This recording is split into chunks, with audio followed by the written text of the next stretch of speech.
Wingy goes fishing. Wingy Piggy woke up with a snout full of ambition and a chip on his shoulder.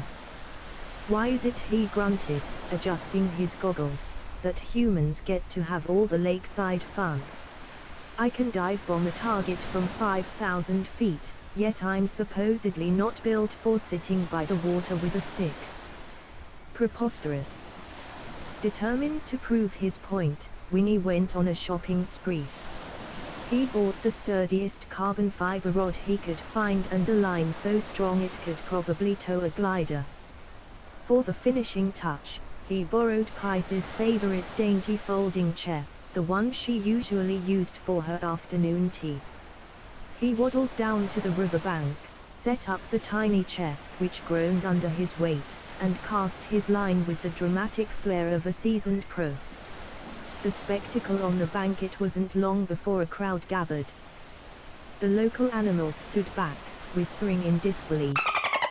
Asterisk the squirrels, is he sitting? But he has wings. Asterisk the ducks, he's been there for 20 minutes without moving. Is he broken? While Wingy was famous for his high-speed aerial maneuvers and hunting prowess from the clouds, seeing him motionless and patient was like watching a hurricane decide to become a light breeze. He stared at the bobber with the intensity of a fighter pilot locking onto a target. Pythi's protest. Pythi, meanwhile, was having none of it. She marched past the riverbank, nose held high in the air, refusing to even glance at the scene. I am not looking, she declared to a passing dragonfly. I refuse to acknowledge this madness. A pig on a stolen chair, fishing. It's a mockery of both gravity and leisure. I am simply going for a walk, and I shall see nothing. The big catch. Suddenly, the line jerked. Wingy's eyes widened. This was it, the moment of glory. He didn't just pull, he engaged his wings for extra leverage.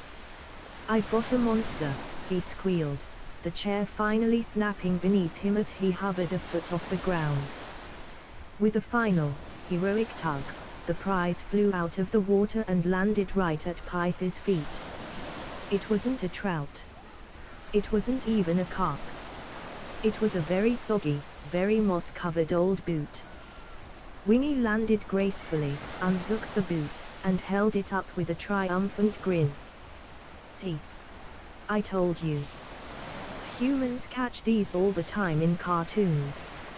I'm officially a master fisherman. Pythi looked at the muddy boot, looked at her broken chair, and then finally looked at Wingy. She sighed, at least you're consistent, Wingy. You're the only hunter I know who can catch footwear from the sky or the sea.